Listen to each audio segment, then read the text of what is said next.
Hello and welcome to another episode of OMGchad Chats, and today we have the amazing DireDwarf. Hey, how you doing? Hey man, I'm doing good. How are you doing? I'm doing really good. So, let me explain to you a little bit about what this series sort of is. It's really laid back. Basically, me and you are just gonna talk while we build something in this world. Joe Hills was our first contestant, I don't know, participant, I don't know what you call someone Guest. who joins. Guest, there you go. There you go. And so he built this library. And so basically, in this world, we have free reign to sketch out ideas, to decide what we want to do. This, in fact, may be the hardest decision that you have to make all show long, is what do you want to build in this world? And then we just talk while we build it.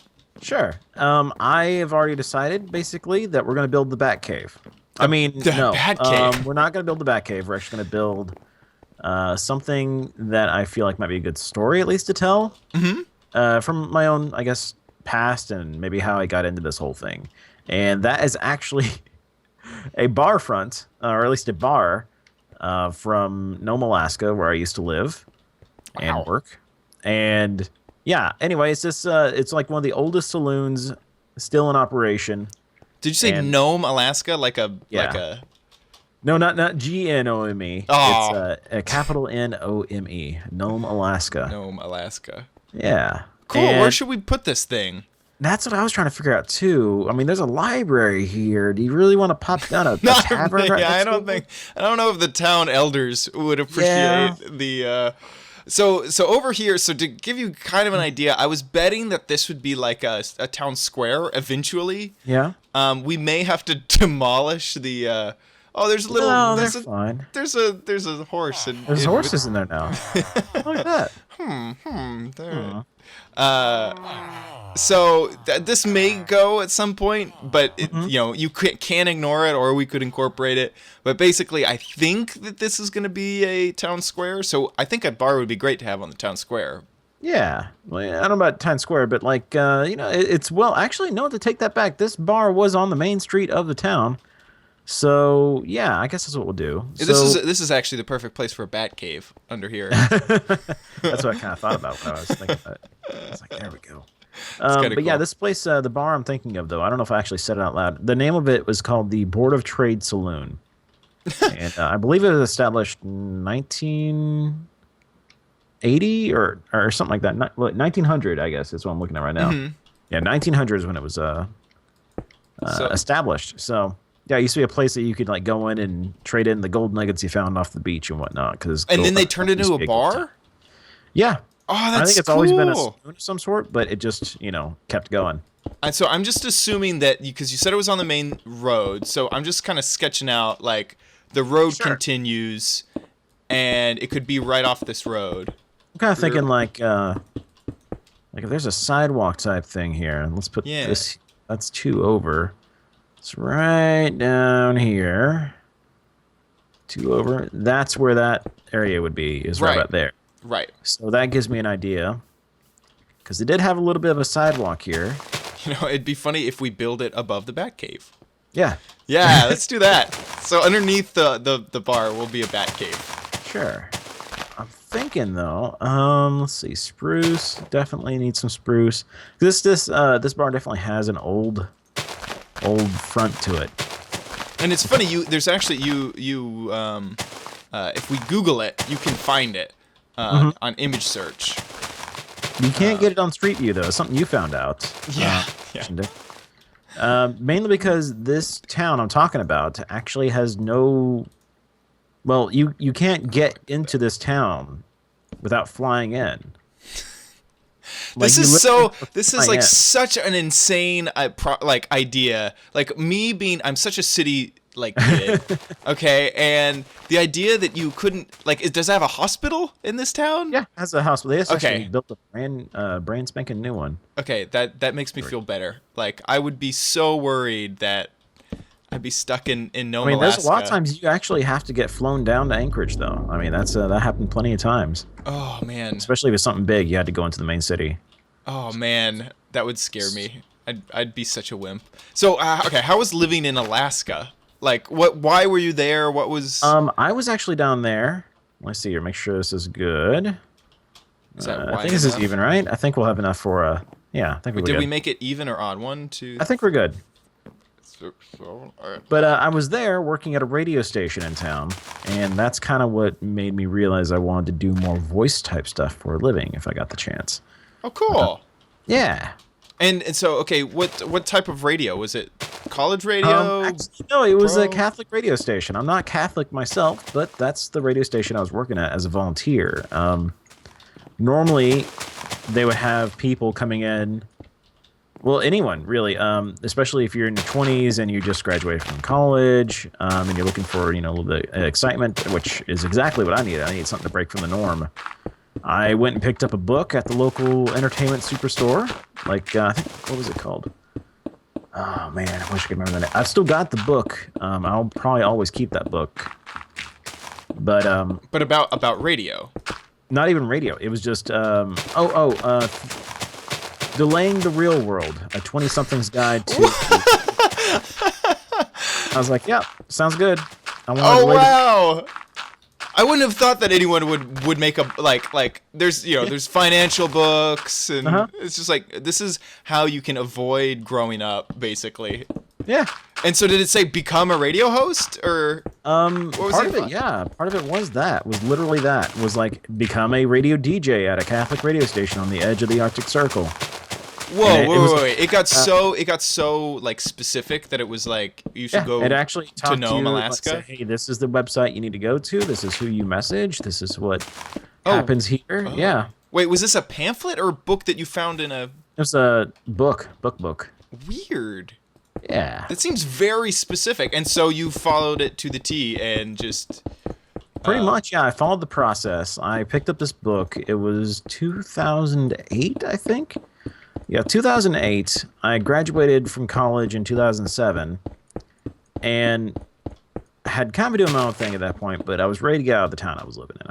I come from a small town in Arkansas, and let me see here. Is this? No, I need this one right here. There we go. Okay. I grew up in a small town in Arkansas, and I've made it a bad habit of going back every couple of years and spinning wheels, and then getting frustrated and leaving town again. Oh, you had the exact same thought I had. Yeah, I saw the front of it, and I was like, yeah. So it looks. I'm looking at the Google images, and it looks like the there's like two things. There's the wood face, and then there's like a entrance. I don't know. Yeah, it kind of pops out a bit. Is a little different. I was gonna put it like right about here, probably like some kind of facade. Cool. I don't know. We'll figure that one out. I was either this or the spruce thing. Yeah. Let me look here real quick. Let's try this. What does this look like sideways? Oh, here. Like that. Like that. Oh yeah, it doesn't seem to want to do this. Deal with those. I don't know. You tell me if this looks better than the clay. I don't know. I'm also wondering if maybe the planks is what we should go for, and then the planks might be better, and then the clay for that facade. Yeah, I think you're on the right track here. And it's cool because I'm looking at the facade and it has a single door. It doesn't have a silly double door, so we don't have to worry because we've made this 13. I counted. So there's a center right here. And it's like slightly off center too. Right. So we could basically like do something like this or let me think. Yeah, something along those lines. Something like that. Or maybe delete this. Or maybe not. Yeah. And then door goes here. There. Yeah. And that's a facade. Yep. That'll be nice. We'll put the window in right there and we'll be good. We might even let's see, might even do one more. Yeah. Just a little more room there. I also wonder if yeah, no, that's better. That is good. So where was I at with that story though? Oh, sorry. You had gone to Alaska following this book's guide. Yeah. I basically was looking through the book and went through the process, which was really not long. I applied for the position. And did you tell them like, hey, I've found this based off of a book? Like this Yeah. book that Oh I yeah. picked The up. thing is, they're used to it. They were like, "Oh yeah, you're another one." That book brought in a number of people for them, and even while I was there, we had more. Do you remember the volunteers book's show up name? every- Because like this is such a Yeah, specific delaying the real world. Delaying the Real 40-something's World. Guide to something, something, something. But yeah, delaying the real world. You can still look it up. Gosh, that is And so I think funny. they do new editions of it, maybe. Gosh, that is awesome. Yeah, it's a really cool book. Totally, it was like $10, and it changed my life. So That is so insane. So okay, so when you the whole joined, process for it though, yeah, go ahead. Went fast. Like I applied in like July, even though the cutoff date usually for applications is like April. I was like, I was like, hey, is this still something I can apply for? And they're like, yeah, go ahead, send it in. We're still looking for someone for a newsie. I'm like, oh, that's perfect. I would love to be a newsie. I love NPR. Yeah. And I'm like, they're like, okay, cool. So I send in this thing. I write my entrance, what you would call it. Actually, let's do this glass right here. Just to get that used to that. Perfect. Um, Oh yeah. There's a bottom one. I missed that. Boop. like that. So I missed the first initial deadline. And But there were it seems they're like like, go it seems like this is like a super like the name of the book is Delay Your like Real Life. It seems Try like and this get is like yourself such a really chill amazing place. things. Yeah, they're not gonna be like, whoa. well, you part didn't of hit it was because they actually didn't find anyone suitable. Apparently, that Oh that summer. wow. At least that's what I gathered from it. They didn't find anyone that fit their criteria of, someone who wants to get out there and explore the world, see new things, but also isn't afraid of being away from home from a certain amount of time. Mm-hmm. And, towards the end of it, I totally got majorly homesick. Mm-hmm. Majorly homesick. Where are you originally from? After 2 years. I'm from Arkansas originally. Mm-hmm. Mm-hmm. Well, there is a second one in there. This one's a little bit taller, too, isn't it? Yeah. It's like it'd be like 3 instead of that. Yeah. Yeah, absolutely. But Okay. yeah, anyway, the quick turnaround though was crazy because I applied in July and was 5,000 miles away in Nome, Alaska by what's after July? July, August? I was September 1st or something like that, or September 9th. I was in Alaska. You were there doing I it. was there. Yeah, within a week or two of me putting in the application, they had flown me out to LA, which I'd never been to before, which was cool, Oh, that is cool. for a quick interview because they were in town for a convention, and hung out with the news director and the general manager and all of them, and was on the plane like within the month. Wow. Incredibly fast. It was like, oh crap, let's go. Yeah, wow. And then when you were there, what did you do? What did you end up like? What does a newsie do? A newsie, yeah. I was basically the assistant news director for this small radio station, which serves about 27,000 people in that area, which is way out in rural Alaska. And basically, I did weather. I wrote news reports. I did a lot of stuff. And I also did. Also hosted my own like '80s music show. I'm not, I've never been a huge '80s fan, but after this, I became one. Mm-hmm. Mm-hmm. But yeah, I was a DJ. I was a news reporter. I covered events. Like within the first, I think, month or so of me being there, we had a major, not major, but a air crash. Oh wow. So I was out there interviewing cops. Wow. Yeah, like cops and state troopers. Like within the first month, it's just like devastation. Yeah, there was an entire we're not talking a 747 or something, but it was a plane full of about 10 people that had gone down outside town during the middle of a blizzard. Ooh. And everyone ended up fine. I think one person broke their hip, but long story short is I went from I was getting ready to head home, and I get over 5 minutes later after sitting down and starting to heat up something in the microwave. I get a call. And as my news director saying, you need to get back over here now. There's a plane missing, and they don't know where it's at. And everyone's scrambling, trying to figure out what's going on. There's people freaking out. And this isn't like super. I mean, the internet's still like a big thing, but in Alaska, was this really like the lifeblood of information in that town? For most people out there, yeah. Most of the places we served were native communities, mm-hmm. and they basically, we were one of their primary sources. They had internet, but it was very limited. I mean, we're talking like maybe slow DSL speeds, a little better than than dial up on a good day, basically. Some days. I mean, some places though, like the schools, though, they have lots. They have plenty of good internet there usually. It's getting better, but it's not perfect yet. And in how was just Alaska itself, like people wise, and it's a weird mishmash. Yeah, a city boy like me, like here's living in Alaska, and the first thing I think of is like Discovery Channel. You know what I've seen on Discovery Channel with like big burly men with big white beards and you know they'll. I don't know, you know, just a characterization of some really rough and tumble guy. This was the time period of Sarah Palin too. Yeah, I was up there during that whole fiasco, and what was the internal reaction from people who actually lived in Alaska to Sarah Palin? Let's put it this way, they were not necessarily they were kind of mildly happy about it. She had just been voted in on an anti-corruption platform, and. Well, by the end of her campaign, it wasn't that, or by the end of her job, I guess it wasn't that good.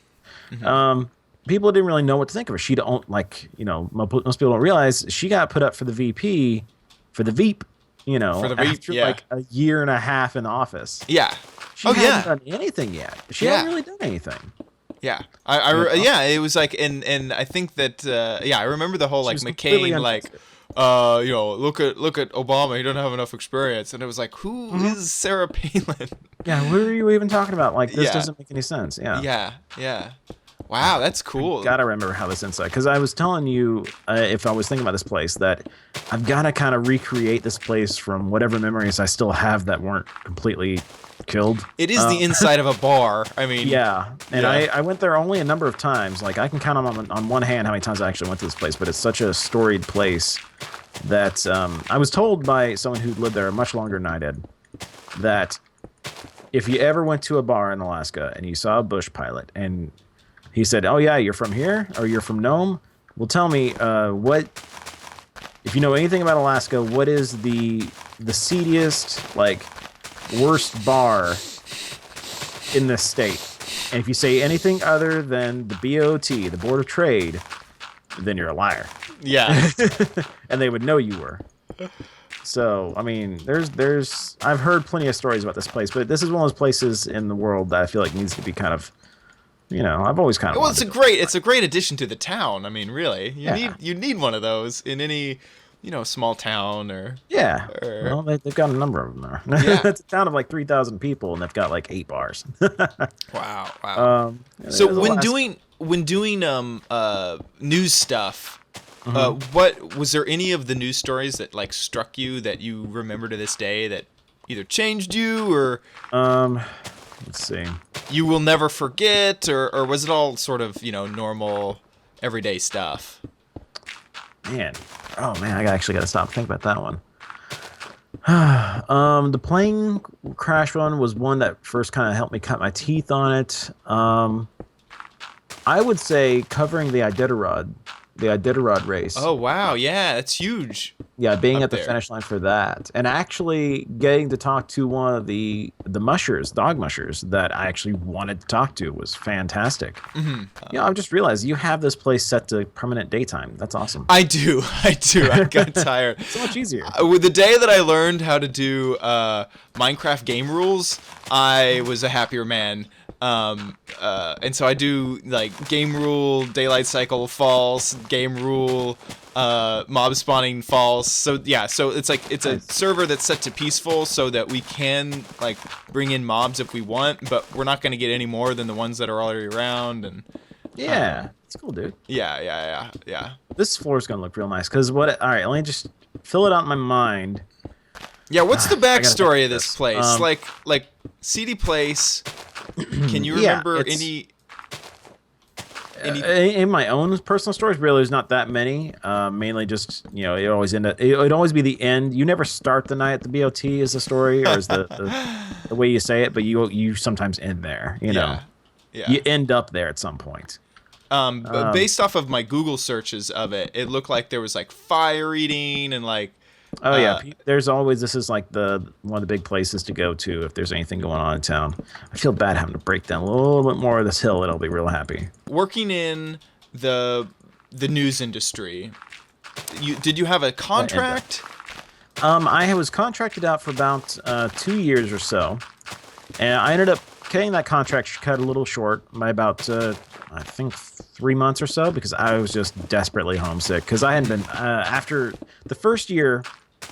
All right, basically how this volunteer system worked is that it's a volunteer type thing where you sign up for a certain amount of time. It's a bit like Peace Corps where you're gone for a year and then they send you home for a month and they give you a stipend and you're in housing and all that stuff. It's a really neat experience, but definitely not one everyone can do. But it was fun. I made lifelong friends there and everything, so I totally would recommend it if you can put up with that. But where was I going with that thought? So like once you were finished with that and you went home. Yeah, I went home for the first time in like a year and was like, oh man, I've missed this. I've missed my family. I haven't seen them in such a long time. And that carried with me all the way back to Alaska. And they said that it actually is worse the second year because then you get to see what you've been missing. Yes. And I get to see my friends with their kids. My friend had a kid right before I left, and I came back and saw, basically what is my niece. And I'm like, oh man, I miss her. Yeah. I would always it's like I don't know if this is the best correlation, but anytime at school that my parents came to school and then left, I would always feel like this is elementary school I'm talking about. I'd always feel so much more worse than if like I never saw them that day. Yeah, exactly. Yeah, so they understood when I came back. I was fine for a couple months, and then it just really weighed down. I was like, guys, I really just got to go home. I miss everyone so much. Yeah. So then I cut it a little short, but yeah, I was basically there for about 2 years. Oh, another experience. I'm thinking, I'm still brainstorming all the different stories and whatnot that were, that impacted on me, I guess. And one of them was going to Kodiak Island with all the, the big bears and stuff. Got to spend a week down there basically by myself covering a alcohol abuse and whatnot conference. Oh, wow. Yeah, that was really cool. I got to meet a lot of amazing people, got to see lots of native dancing.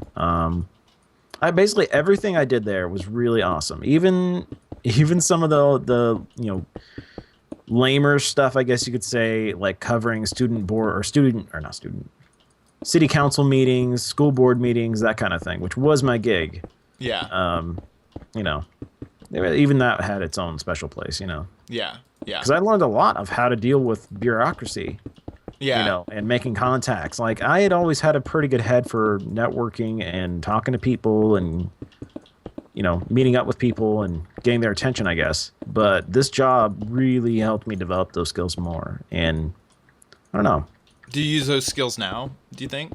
I think so. Yeah. Because, I don't think, have we actually said it out loud? Basically, what I do now is I just stream and that's what I should have done in the very first. What do you? Let people know like what you do now, like why people would know who you are, and gosh, wow, that was flub on my part. No, it's fine. I'm a YouTuber streamer, and I'm still trying to balance out the two of the halves of that because streaming has its own technical things, and YouTube has there's a lot more work getting one video out for YouTube than it is to stream for 4 hours. But streaming is not near as rewarding sometimes as YouTube could be. So. Are you talking financially or even financially or fans and whatnot? There's such a tight window for growth on each one of them that you kind of have to find some way to work both in. Yeah. And then and we met each other at PlayOnCon. And actually, got to talk, but I had known of you through RMCT. I think was the first time the Reddit Minecraft tournament was the first time that I had seen you, and then I was contacted to stream that, so I knew automatically that me and you were gonna meet up at some point, which was really cool. And that's a group of people I haven't worked with lately, and I probably should touch base with them. I think a lot of my fan base has grown away from that, but that's really where I got my start was RMCT stuff. And how did Now that if I start? stream Did it, you? people don't want to watch it, which is Yeah. sad. But, Yeah. you know, How did you get started in that? Did you know anyone in the community? um, actually didn't. I didn't know anyone in the community hardly. Um, I had. All right. Basically, how this happened is I came back from Alaska, got myself a desk job. Let me get a sip of water real quick. So I got myself a desk job, and I found myself with about 8 hours of job, 2 hours of work. So I'm in this office basically by myself, plugging away at stuff, and then I realized The book failed you at this point. You had gone to I the was real like, world. all right, I'm ready to be home for a little bit. Let's just see what Yeah. happens. I'll figure things out, figure out what I want to do, where I want to move next. And so I'm there watching YouTube, and I find a video series by Zisto. And that was kind of my first realization that people were playing games for a living, or at least just for YouTube, you know. And I was like, this is really cool. I could do this. I have all the expertise. I've done, you know, because I went to school for 3D animation and video editing and stuff like that. So, now I gotta get specific in here, by the way. Yeah, I know. Right now you gotta Yeah, sketch now I'm it like, out. oh crap. Yes. Is there a bar? So where would the bar be? Let's do this. We're gonna kind of. Is there a second floor? Should I start There's like a second floor a little bit, but it's pretty high up. The bar is. I'm just gonna do a rough layout of this, and you can have fun with it. The bar is kind of like there were some pool tables over here. I guess the bar could be like here. Okay, I'll start with a pool table. I think maybe this.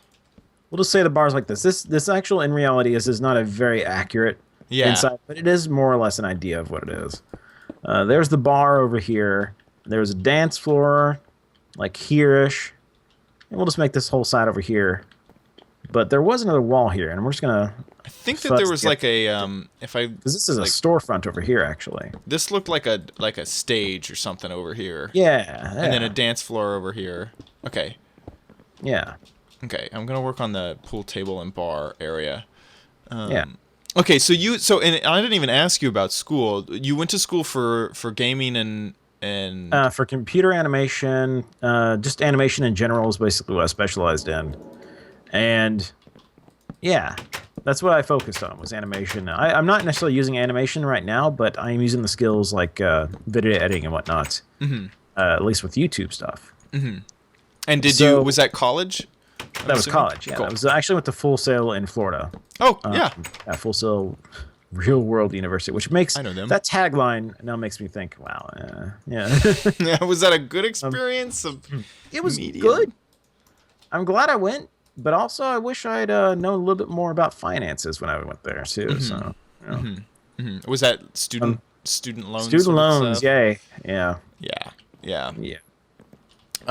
Okay, so you had come back and then gotten a desk job and saw people playing games on I YouTube. saw people playing YouTube game playing on YouTube, and I was like, this is something I should do. And then I saw a Reddit Minecraft tournament stuff, and I was like, you know what, this sounds fun. I've been kind of playing Minecraft since since Infiniminer or whatever, was out. So before it was even Minecraft, I was playing Minecraft. And I had taken a year or two off doing newsy stuff. So, I didn't have a computer up there hardly, had an old laptop. That was about it. That was one of the few things I could play up there. So I reached out and I was like, I wouldn't mind getting on a team. So I get on this team. Some people might actually remember this, called Efficiency 4, because that was brand new, but that was totally our goal was to be fast, efficient, get it all done. We're gonna win. Yeah. So I'm trying to think of a good way to do pool cues, and I'm thinking maybe if I take all the spawn eggs, I was wondering if I should do something with spawn eggs. I don't know. This might look derpy, but I think you got a pretty good setup already. But yeah, I forget where you were in the story. I think I was saying that I figured out I could do this stuff, and I got Right. on the team, and we did really well, actually. The first Reddit Minecraft tournament, we did really well. Before I knew there was any drama or anything connected, there's obviously stories out, there's stuff out there, but, I'm not worried about that. I didn't know anything about it at the time. So I'm in this tournament, and we make it all the way up to the semifinals. And we go up against a team that consists of people I frankly had never heard of before. Yeah. And they were Seth Bling, Etho. Was it? Who else was it? FV Disco, and another guy. Oh, I still have him on Skype. I can't remember who it is. He's a good guy too, though. Yeah. If those of you who know, I can't but like remember the dream team, you go up against like the hardest team to fight, basically. Mm-hmm. And we what gave them happens? a walloping. Like we almost got them. We almost like anyone that can go on my channel and find that video. That's a damn good RMCT video. Like it's one of my. I mean, it still gets a bunch of views to this day. We had a lot of fun. It was on Vex's second RMCT map. So yeah, go check that out. It's really good. And it's Was that direct fire? Direct fire. Right. That's right. Right. I now kind of hate that map, but It's been played fine. a lot, like a lot Yeah. of Yeah. times. Yeah. So let's expand this a little bit here. And so you played, and then did they ever need a streamer? And then you just jumped that's on? kind of what they popped on. They said we need streamers basically for RMCT2, and at this point I had kind of talked to Etho, I'd kind of talked to other people, and I'd started doing my little thing here. And between talking to Iditarod Co. and everyone else, I was invited to do some streaming, and it was a lot of fun. And That's cool. yeah, it was really good. It was a good entrance into everything, and I learned a lot from the people involved, like Avidia and everyone else. I used to talk to them on a daily basis, pretty much. Yeah. I still keep in touch, obviously, but Like this was back in the I mean, I would say the heyday of it, cool. And then that got you into streaming from now was that your first, because now I know you mostly as a streamer. Was that the start of all of that? Yeah, that was kind of the start of all of that, more or less. Oh wait, I'm trying to think like how I would do a mirror wall. This place had a mirror wall. Oh gosh, we could mirror everything with a glass. Glass might be the only way to do it. Just a regular piece of glass. I think. Yeah, maybe. How about this? Put panes. Put diamonds on this side, maybe. Or iron, maybe. Or iron, yeah. Iron, and where are they? Glass panes are gonna do that weird thing. That's okay though. That they do. I think we might be able to do it. Let's just. They're gonna do this thing where they connect it every wall piece. But from the other side, it might be okay. What do you think? Yeah. Let me. How do you take a step back and look? I don't know. Yeah, it's not too bad. How big is it? Does it go all the way to the? Let's make it about like that. That's probably more than enough. Yeah. Okay, perfect. But yeah. So and then yeah. From now, I'm basically became a streamer.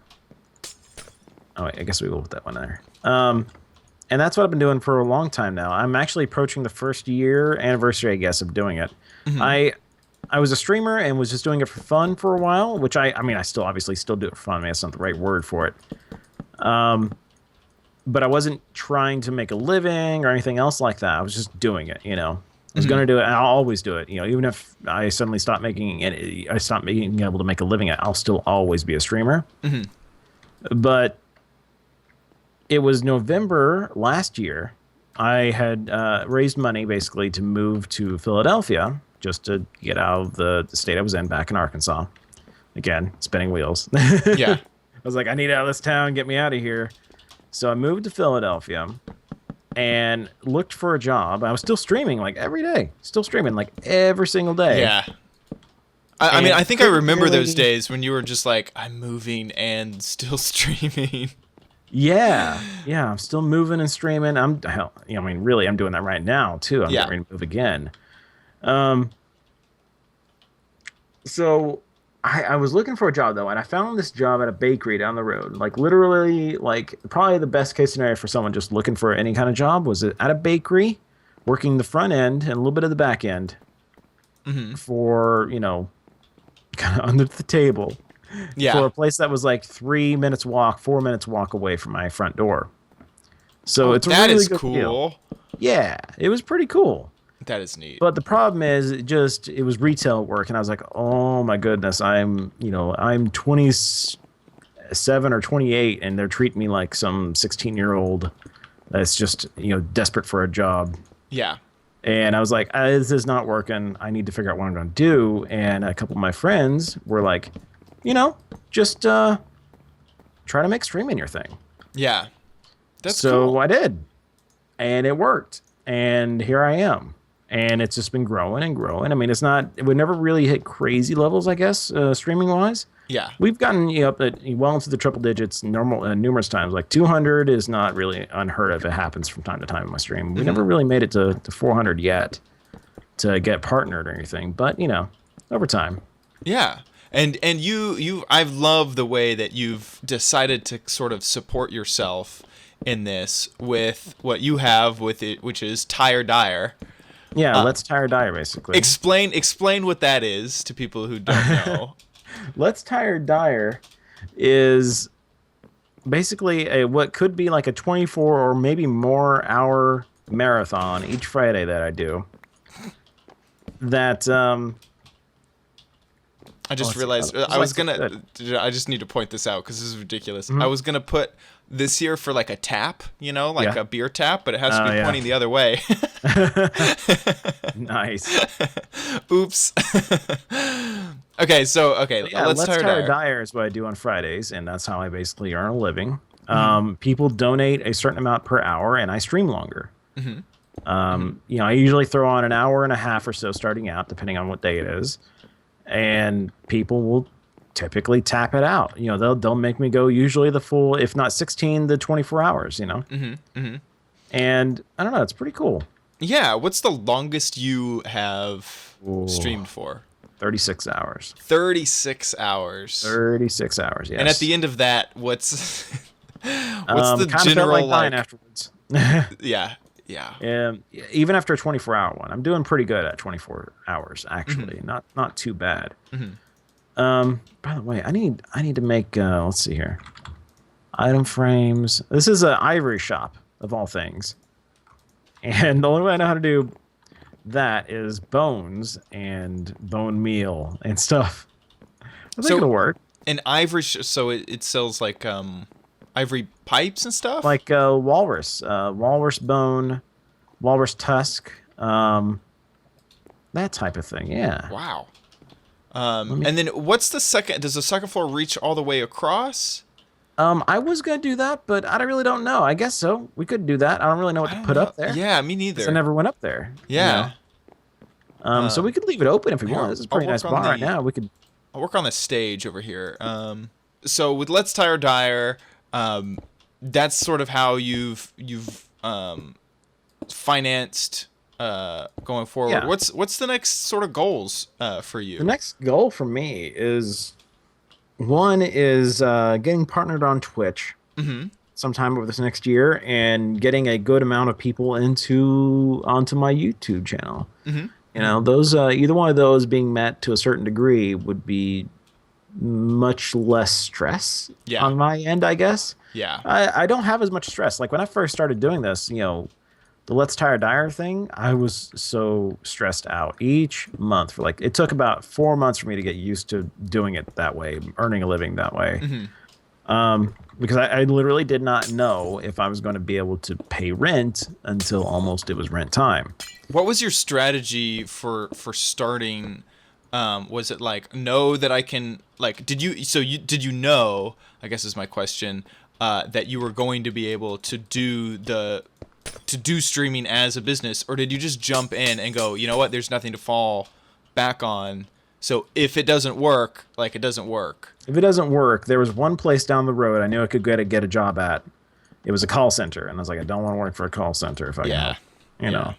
But, you know, I knew it was there. I knew I could get a job there if I needed to. So, you know, I was going to do it if I had to. But yeah, it was, that was very my much just plan. almost a leap of faith.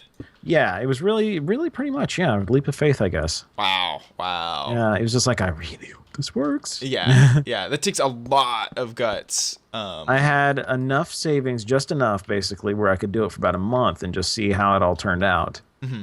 And yeah, it worked out. Oh wait, you got to take a look at my ivory shop. Let's see. Okay. There we go. Yeah. This is nice. We should you put quartz in here? Oh, quartz would work too, wouldn't it? Yeah. I'm also brainstorming in the background. This is me buying time. No, I completely understand. Yeah. I don't even know where the heck quartz is. Here we are. So here's some quartz. some. Yeah, there you go. So what would they sell in here? It was mostly It was like all trinkets, this ivory carvery.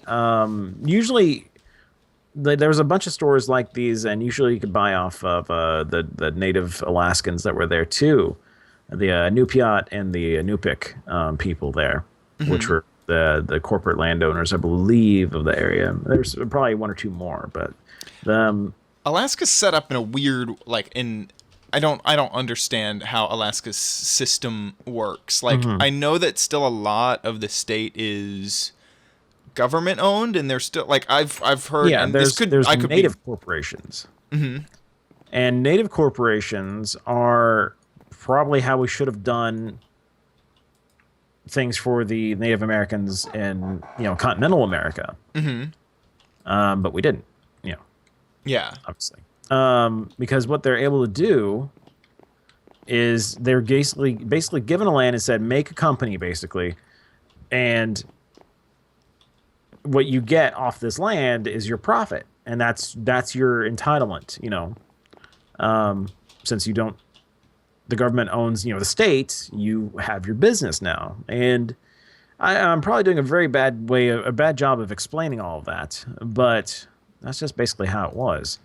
Or how it is. And it's actually for a lot of the corporations who didn't sell land out, whenever they first got that offer to them, they didn't sell out or trade it off or give up on it or something like that.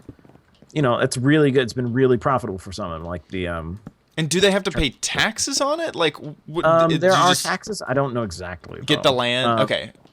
Yeah, I know there's definitely some stuff there, but... I'm trying to think, like, dance floor, by the way. This is like dance floor out through here. So yeah. All the way out? Probably like at least right here. Okay. To there. Okay. Yeah, because the mirror wall actually went right up against it. So. Oh, here. Meow. Yeah. Let's do that. There we go. I'm thinking that this is like a border for the dance. I Sure. obviously haven't seen it.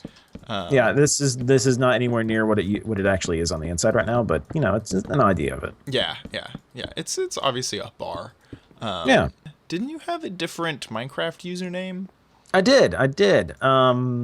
People want to go Google that, they can find it. It's actually part of my own name, like my real life name, So, but I'm glad I switched over from it, because whenever I decided to be, DireDwarf, I was like, all right, well, if I'm going to be like a YouTuber type person, I need to get my stuff set up here. And get, user accounts and get stuff nailed away, Twitter accounts, got everything all nice and uniform. But my Minecraft name stayed the same for a while, simply because I didn't have an extra $30 to drop on a new account. Yeah. And that's part of the problem, Until one day someone was like, are you ready? And I was like, yes. And they made a donation. We're like, do it. And I'm like, all right, I'm now DireDwarf in the game. Yeah. I'm wondering if there's some way we can do super fancy redstone. I don't know if we have time to. To do a maybe flashing? Yeah, it goes flashing. Okay, but you know what? I think, this is fine. It's fine. Ooh, I like the ice. Yeah, I thought the ice would be important. Yeah, it's the little ice box. Nice. Anything else? I guess we need to add lighting, probably to this main area. Do you remember what it had? Did it have like fall lighting or like hanging lighting or? I don't even know. Okay, well, I mean, like I was saying before, most of the times you don't begin right at the BOT, you end the night right. at the BOT. Well, I guess you actually said it was really dark, so maybe we'll just punch out. Yeah, if you look at any photos of the BOT, it is very, very dark. Yeah, so maybe we should just punch out all this light. And it's. What's wrong with you? There we are. Here. Oh, flip. And stay down there. Perfect. Oh no! Perfect. This is looking pretty good. I'd say that this looks like a bar. I guess I should say if anyone else has any questions, I guess for me, if I piqued someone's interest out there, feel free to message me. Yeah, absolutely. And people can find you where? YouTube.com/DireDwarf. DireDwarf on Twitter and DireDwarf on Twitch. Perfect. Twitch.tv/DireDwarf or Dire.tv. Like I said, I went for uniformity whenever I decided to actually do this thing. I was like, all right, get it all nice and clean. Yeah. When you started playing Minecraft, you were on the Minecraft fan server, right? Yeah, I actually got invited to that by a friend of mine, and it's still at this point. I'm invited to this server. People are gonna hate me when I say this. I still didn't know anything about Minecraft. I still feel like I'm learning still, but like, especially at that point, they were like, hey, you want to come to the server? And I went and checked it out. And I was like, sure. I don't know what fan server it is. I don't really consider myself a fan of really that much of anything. Like, I've never been a fanboy of anything. That's awesome.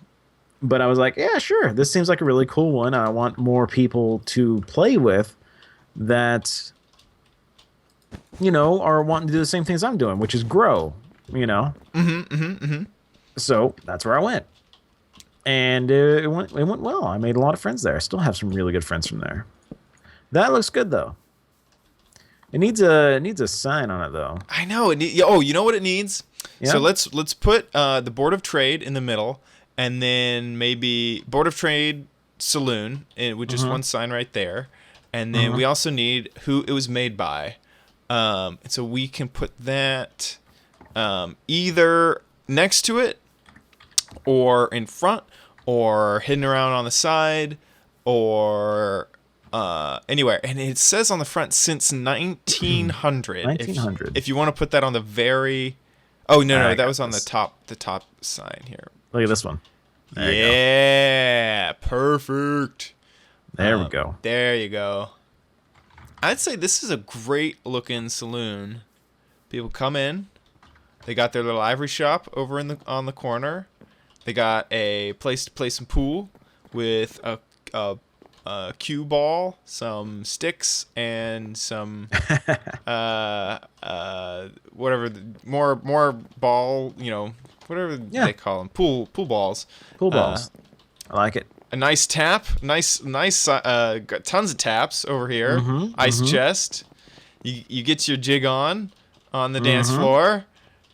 Whenever, you know what? We got fire dancers. Here you go. We got some fire dancers, right? We got some fire dancers. Maybe, in here. We'll burn like the place down because it's made of wood mostly. Yeah. Nah, that looks dumb. That looks stripper pole than anything. Oh. Dire, I need you to do one more ceremonious thing for the series. Inside of this chest right here, you will find something that belongs to you. It is your head. Nice. So go ahead and take that head, and right next to Joe Hills, who is the Steve head, I need you to just go ahead and plop it right there above that sign. All right. Bloop. Oh, you put it on the sign. What? Here. I think you put it on the sign. I like that. Oh, no, you can't see it. You can't see your name. Like that. There you go. Perfect. I didn't know you could actually do that. Yeah, I didn't know you could either. That's kind of like a little... Hang on, let's look at this. It's like a little body. It is. It has little shoulders. That's crazy. Thank you so much for joining the show. And everyone, links to all of Dire's stuff is in the description. So check it out. Thanks for watching. Bye. OMG, it's Chad.